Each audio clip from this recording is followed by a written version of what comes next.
Hi friends, welcome back to happy moments. ഇന്നെന്താണല്ലേ, ഇന്ന് എൻ്റെ കയ്യിൽ ഡിഷൊന്നുമില്ല.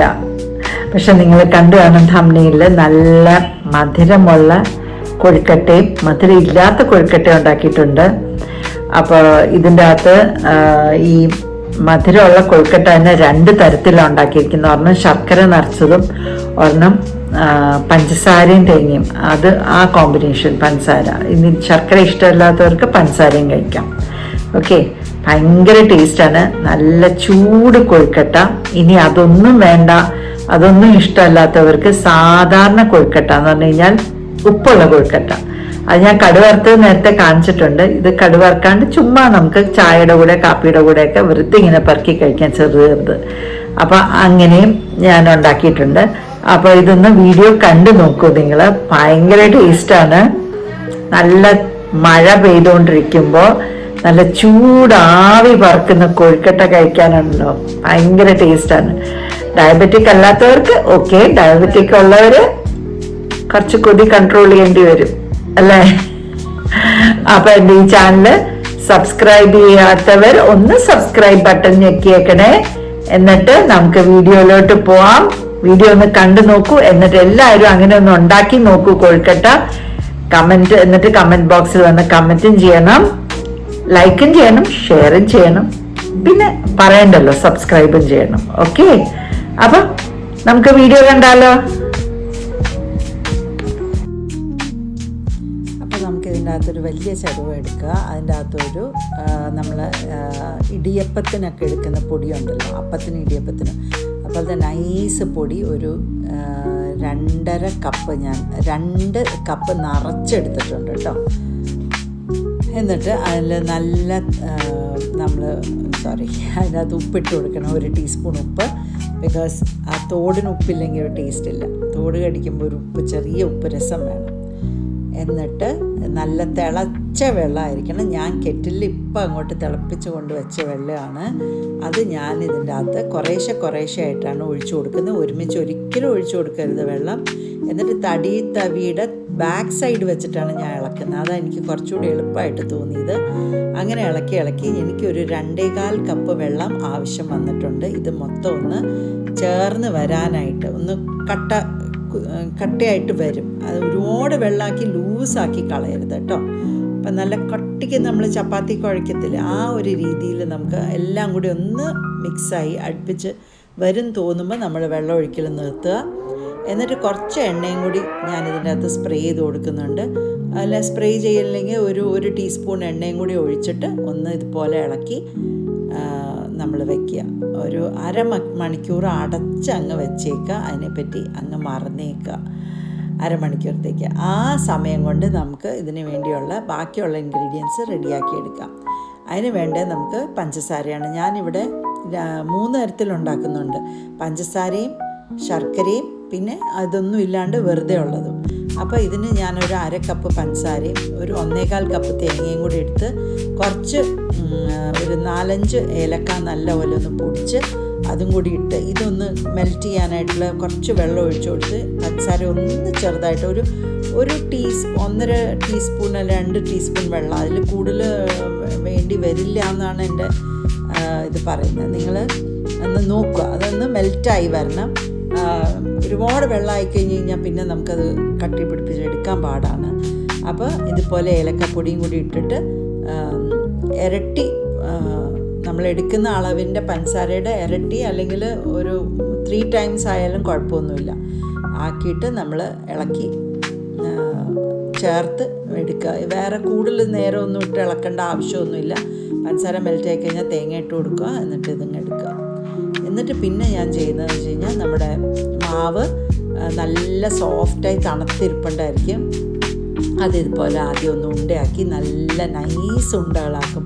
ക്രാക്കൊന്നും വരാത്ത രീതിയിൽ നല്ല കൈ കൊണ്ട് ഇച്ചിരി എണ്ണയൊക്കെ തടവി ഉരുട്ടി വയ്ക്കും. എന്നിട്ട് എണ്ണ തടവിയിട്ട് തന്നെ ഞാനിതുപോലെ അതിനെ റൗണ്ട് ആക്കിയിട്ട് അതിൻ്റെ മോൾ ഭാഗം നല്ല തിന്നാക്കും. എന്ന് വെച്ചാൽ ഇത് മടക്കി തിരിച്ച് വരുമ്പോൾ മോൾ ഭാഗം അല്ലെങ്കിൽ ഭയങ്കര കട്ടിയായിപ്പോൾ. അപ്പോൾ നമ്മൾ ചെയ്യുമ്പോൾ ആ അറ്റങ്ങൾ നല്ല തിന്നാക്കി വിടുക, പൊട്ടിപ്പോകരുത് കേട്ടോ. അപ്പോൾ ഇങ്ങനെ ആക്കിയിട്ട് പിന്നെ അത് കഴിഞ്ഞിട്ട് നമ്മളൊരു ടീസ്പൂൺ എടുത്തിട്ട് ഒരു 2 ടീസ്പൂൺ നിറച്ച് നമുക്ക് അതിൻ്റെ അകത്ത് ഫില്ല് ചെയ്യാനുള്ളത് കിട്ടും. ഇപ്പം ഞാൻ കുറച്ച് കൂടുതലെടുത്ത് ലാസ്റ്റ് കളയേണ്ടി വന്നു എനിക്ക്. എന്നിട്ട് അതിനെ ഇങ്ങനെ ചേർത്ത് എടുക്കുക, ഓരോ സൈഡായിട്ട് നമ്മൾ ചേർത്തെടുക്കുക. അപ്പോൾ എൻ്റെ പഞ്ചസാരയുടെ പരിപാടികളെല്ലാം തീർന്നു. ഇനി ഞാൻ അതിനെ സ്റ്റീം ചെയ്യാനായിട്ട് വെക്കുകയാണ്. എന്നിട്ട് ഞാൻ ശർക്കര ചെയ്യാനായിട്ട് ഒതുങ്ങുക. അപ്പോൾ കുറച്ച് എണ്ണ ഒന്ന് സ്പ്രേ ചെയ്ത് കൊടുക്കുക. ഇതെന്ന് പറഞ്ഞാൽ നമ്മൾ സ്റ്റീം ചെയ്യാൻ വെക്കുമ്പോൾ ഇതെല്ലാം കൂടി ഒട്ടിപ്പിടിക്കും, ഒരെണ്ണത്തിൻ്റെ പുറത്തൊരെണ്ണം. പിന്നെ പറിച്ചെടുക്കുമ്പോൾ പൊട്ടിപ്പോവുകയൊക്കെ ചെയ്യും. ഇങ്ങനെ ഒരു 10-15 മിനിറ്റ് ഒന്ന് സ്റ്റീം ആവി കയറി കഴിഞ്ഞ് കഴിഞ്ഞാൽ സ്റ്റീമർ വിസിലടിക്കുമ്പോൾ എനിക്ക് അറിയാതായിന്ന്.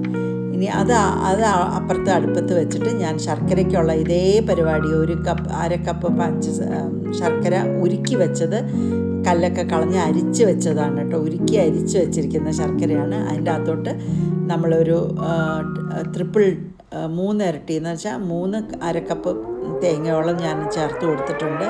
എന്നിട്ട് ഇതുപോലെ ഒന്ന് കട്ടി പിടിച്ച് വരുമ്പോൾ അതെല്ലാം കൂടി ഏലക്കാപ്പൊടിയും കൂടി ഇട്ടിട്ട് വഴറ്റിയെടുക്കുക. അപ്പോൾ ആ ഫില്ലിങ്ങും ആവും. ഇച്ചിരി നനവുണ്ടെങ്കിൽ അത് ഇരുന്ന് കഴിയുമ്പോൾ ഒന്ന് പിടിക്കും കേട്ടോ. എന്നിട്ട് ആറിയതിന് ശേഷം ഇതേപോലെ തന്നെ നമ്മൾ ഓരോന്നും ഇതുപോലെ എടുത്ത് അത് റൗണ്ടാക്കി അതിൻ്റെ അകത്തോട്ട് ഫില്ല് ചെയ്ത് കൊടുക്കുക.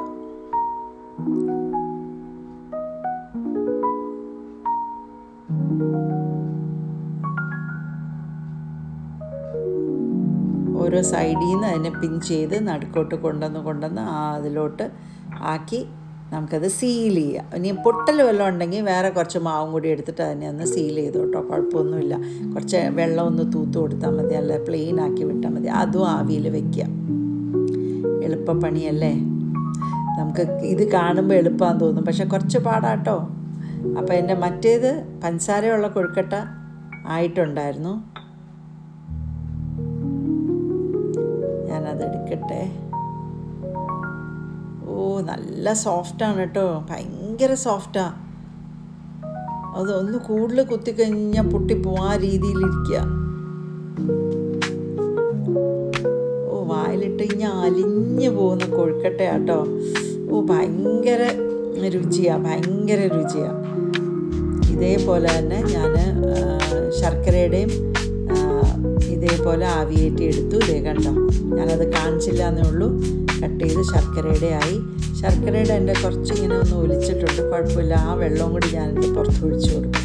പിന്നെ ഞാൻ ചെയ്തതെന്ന് പറഞ്ഞാൽ ലാസ്റ്റ് കുറച്ച് ഞാൻ പ്ലെയിൻ കൊഴുക്കട്ട ഉണ്ടായിരുന്നു, അതിൻ്റെ അകത്ത് കുറച്ച് തേങ്ങയും കുറച്ച് ജീരകവും കൂടി ഒന്ന് ചതച്ചിട്ട് മിക്സ് ചെയ്ത് അത് ചെറിയ ഉണ്ടകളാക്കി അതും വെച്ചു. അപ്പോൾ 3 തരത്തിലെ കൊഴുക്കട്ട ഒറ്റ അടിക്ക് തന്നെ കിട്ടി. നല്ല കാപ്പിക്ക് എന്നാ സൂപ്പർ കൊഴുക്കട്ടയാണെന്നറിയാമോ. എല്ലാവരും ഇങ്ങനെ ഒന്ന് ഉണ്ടാക്കി നോക്കുക. എൻ്റെ ചാനൽ സബ്സ്ക്രൈബ് ചെയ്യാത്ത കൂട്ടുകാരൊന്ന് സബ്സ്ക്രൈബ് ചെയ്തേക്കണേ. എന്നിട്ട് ഇങ്ങനെ ഉണ്ടാക്കി നോക്കിയിട്ട് എങ്ങനെയുണ്ടെന്ന് അഭിപ്രായം ഒന്ന് കമൻറ്റ് ബോക്സിൽ വന്ന് കമൻറ്റ് ചെയ്യുക. ഇത് കണ്ടിട്ട് കൊതിയാവുന്നില്ലേ കൂട്ടുകാരെ നിങ്ങൾക്ക്? എന്നാ ടേസ്റ്റാണെന്നറിയോ. നല്ല മഴ, ഞാൻ പറഞ്ഞ പോലെ മഴ പെയ്തുകൊണ്ടിരിക്കുമ്പോൾ ഈ ചൂട് കൊഴുക്കട്ട കഴിക്കാനായിട്ട് ഭയങ്കര ടേസ്റ്റാണ്. അതിൻ്റെ ഫില്ലിങ്ങൊക്കെ നിറച്ച് ഫില്ലിങ് ചെയ്തിട്ടുണ്ട്, കുറവൊന്നുമല്ല. നമ്മൾ വീട്ടിലൊക്കെ ചെയ്യുമ്പോൾ നമുക്ക് ഇഷ്ടംമാതിരി ഫില്ലിങ് ചെയ്യാമല്ലേ, കടയിൽ കിട്ടുന്ന പോലെ അല്ലല്ലോ. ശർക്കരയുടെയും കണ്ടോ, അടിപൊളിയായിട്ടുണ്ട്. നിറച്ച് ഫില്ലിങ്ങും നല്ല ടേസ്റ്റും. അപ്പോൾ എല്ലാവരും ഇങ്ങനെ ഉണ്ടാക്കി നോക്കുക. എന്നിട്ട് ചാനൽ സബ്സ്ക്രൈബ് ചെയ്യുക. ഓക്കെ, ഷെയർ ചെയ്യുക, ലൈക്ക് ചെയ്യുക, സബ്സ്ക്രൈബ് ചെയ്യുക. കൊതിയാവുന്നേ. ഇത് ഭയങ്കര ടേസ്റ്റാണ്. ശർക്കരയും പഞ്ചസാരയും നല്ലതാട്ടോ. എനിക്ക് ശർക്കരയാണ് കൂടുതൽ ഇഷ്ടം. അപ്പോൾ എൻ്റെ ഇതുപോലത്തെ കൂടുതൽ വീഡിയോസ് വേണമെന്നുണ്ടെങ്കിൽ എൻ്റെ ചാനൽ സബ്സ്ക്രൈബ് ചെയ്യുക. ആ ബെല്ലൈക്കൺ ഞെക്കിക്കഴിഞ്ഞാൽ എൻ്റെ പുതിയ വീഡിയോസിൻ്റെ നോട്ടിഫിക്കേഷൻ വന്നുകൊണ്ടിരിക്കും. ബൈ.